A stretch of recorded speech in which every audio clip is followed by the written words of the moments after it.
কেউ কোন নতুন দল গঠনের মধ্য দিয়ে ক্ষমতা যেতে চায়, এটা আমাদের আপত্তি নাই। দল যে কেউ গঠন করতে পারে, নির্বাচনও যে কেউ করতে পারে, কিন্তু বিশেষ মহল থেকে বিশেষ উদ্যোগে বিশেষভাবে দল গঠনের নামে একটি বিশেষ পরিস্থিতি সৃষ্টি করে ক্ষমতা দখল করার যদি স্বপ্ন দেখে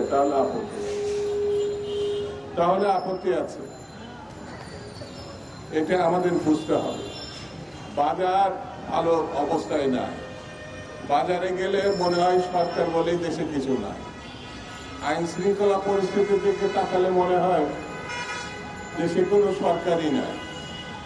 দেশে এমন একটা অরাজক পরিস্থিতির দিকে যাচ্ছে, সেই জায়গায় সরকারকে সতর্ক হতে হবে, শক্তভাবে এই পরিস্থিতির মোকাবেলা করতে হবে।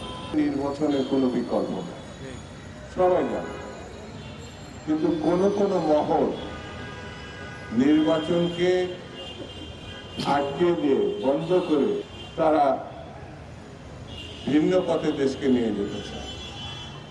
বিএনপিকে ক্ষমতা আনলে বিএনপি পারে বাংলাদেশের মানুষকে রক্ষা করতে, অতীতে এটা প্রমাণ হয়েছে।